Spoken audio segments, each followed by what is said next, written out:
प्राचीन समय में विद्यार्थी गुरुकुल में रहकर ही शिक्षा प्राप्त करते थे। बच्चों को शिक्षा ग्रहण करने के लिए गुरुकुल भेजा जाता था। वे गुरु के सानिध्य में आश्रम की देखभाल करते थे और साथ ही अध्ययन करते थे। वरदराज को भी सभी की तरह गुरुकुल भेजा गया। वहां वह अपने साथियों के साथ घुल मिल गया, लेकिन वह पढ़ाई में बहुत कमजोर था।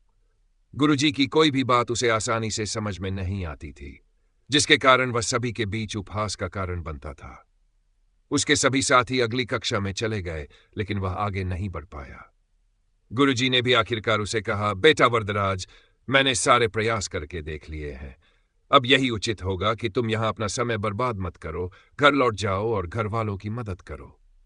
वरदराज ने सोचा कि शायद विद्या उसकी किस्मत में नहीं है और भारी मन से गुरुकुल छोड़कर घर की ओर चल पड़ा।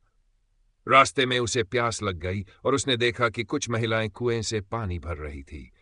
वह उनके पास गया और उन महिलाओं से पूछा, ये निशान आपने कैसे बनाए? एक महिला ने उत्तर दिया, बेटे, ये निशान हमने नहीं बनाए।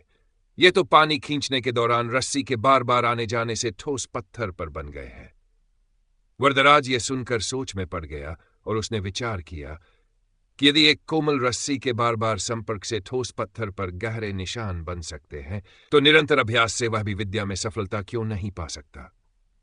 इस सोच के साथ वरदराज उत्साह से भरा हुआ गुरुकुल वापस लौट आया और कड़ी मेहनत करने लगा। गुरुजी ने भी उसे पूरा सहयोग दिया। कुछ वर्षों बाद यह मंदबुद्धि बालक वरदराज संस्कृत व्याकरण का महान विद्वान बना।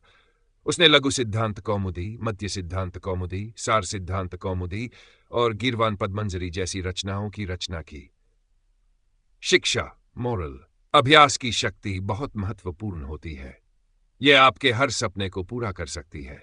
चाहे वह खेल हो, पढ़ाई हो या कोई अन्य काम, अभ्यास के बिना सफलता संभव नहीं है।